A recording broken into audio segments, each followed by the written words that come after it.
Nah, saudara, mari kita bahas satu lagi ayat yang kiranya kita boleh memahaminya dengan lebih baik seturut dengan konteksnya, yaitu Yohanes 14 ayat 13 sampai 14. Saya bacakan. Dan apa juga yang kamu minta dalam namaku, aku akan melakukannya, supaya Bapakku dipermuliakan dalam anak.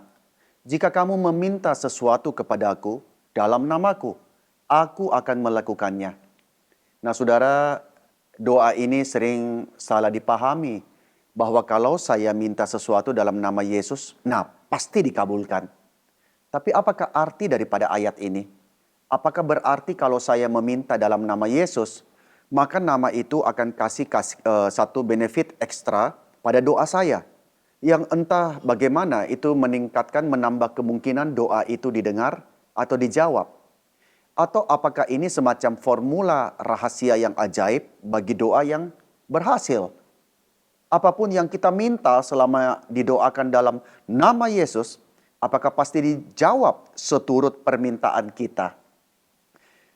Kita juga sering keliru berpikir bahwa kalau dalam nama Yesus, kalau tidak ada itu pada doa kita, maka doa kita tidak sah. Atau Tuhan tidak dengar. Atau nanti tidak dijawab. Jadi apa sih maksud Yesus ketika dia menganjurkan agar kita berdoa dalam namanya?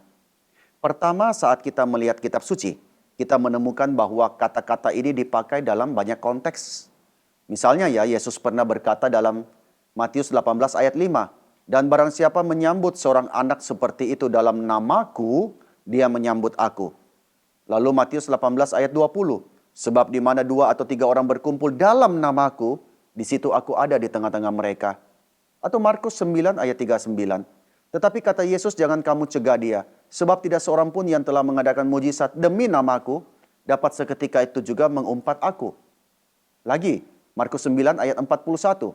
Aku berkata kepadamu sesungguhnya barang siapa memberi kamu minum secangkir air oleh karena kamu adalah pengikut Kristus, dia tidak akan kehilangan upahnya. Yohanes 14 ayat 26, tetapi penghibur yaitu Roh Kudus yang akan diutus oleh Bapa dalam namaku, dialah yang akan mengajarkan segala sesuatu kepadamu dan akan mengingatkan kamu akan semua yang telah kukatakan kepadamu. Nah, rupanya bukan sekadar doa ketika Yesus berbicara tentang kuasa dalam namanya.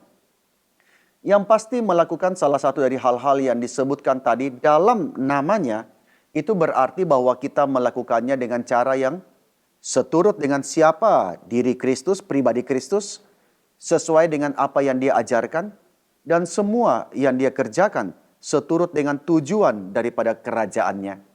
Maka intinya saudara adalah melakukannya sesuai dengan kehendak Tuhan dan untuk kemuliaannya.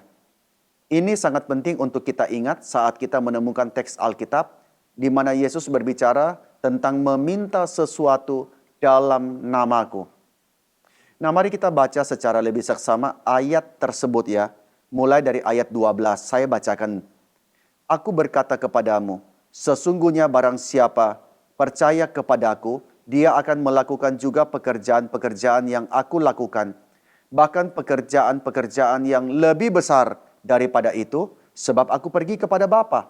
Lalu ayat 13-nya mengatakan, dan apa juga yang kamu minta dalam namaku, aku akan melakukannya supaya Bapa dipermuliakan di dalam anak. Jika kamu meminta sesuatu kepadaku dalam namaku, aku akan melakukannya.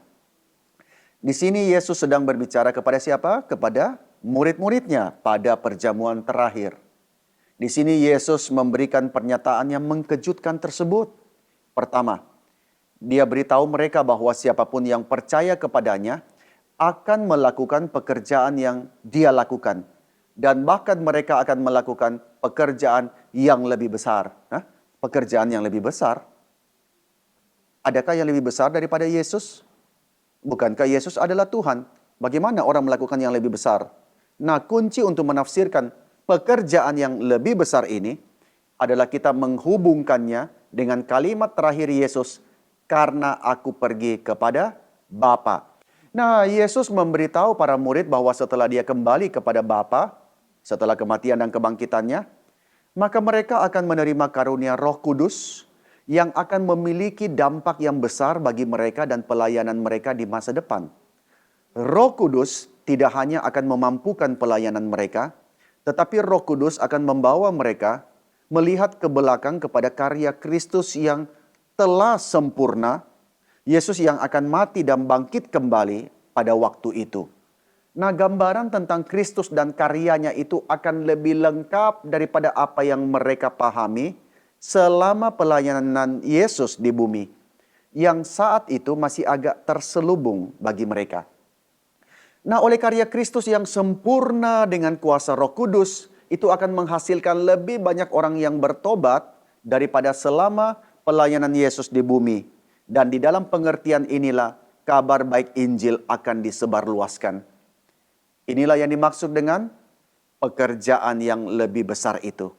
Bahwa mujizat rohani yang akan terjadi ketika baik orang Yahudi maupun orang bukan Yahudi bertobat kepada Yesus, itu akan melampaui mujizat jasmani yang dilakukan Yesus semasa dia berinkarnasi. Nah, disinilah era baru pelayanan dimulai. Dan disinilah Yesus menjanjikan pertolongannya. Di dalam pasal 14-13 Yohanes, dan apa juga yang kamu minta dalam namaku, aku akan melakukannya, supaya Bapa dipermuliakan di dalam anak. Ayat 14, jika kamu minta sesuatu kepadaku dalam namaku, aku akan melakukannya.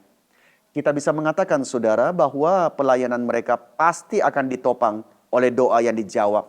Dan kunci doa mereka adalah bahwa mereka minta dalam namanya. Sekali lagi, ini berarti berdoa dengan cara yang seturut dengan pribadi Kristus, apa yang dia ajarkan, dan semua yang menjadi tujuan kedatangannya. Intinya berdoa sesuai dengan kehendak Allah, untuk kemuliaan Allah, supaya Bapa dimuliakan di dalam anak. Ketika kita belajar berdoa seperti itu, doa kita bukan lagi doa yang egois, melainkan doa yang berpusat kepada Tuhan, doa yang memuliakan Tuhan. Dan bukankah inilah tujuan kita di dalam doa? Kiranya kita boleh lebih memahami ayat ini seturut dengan konteksnya. Tuhan memberkati.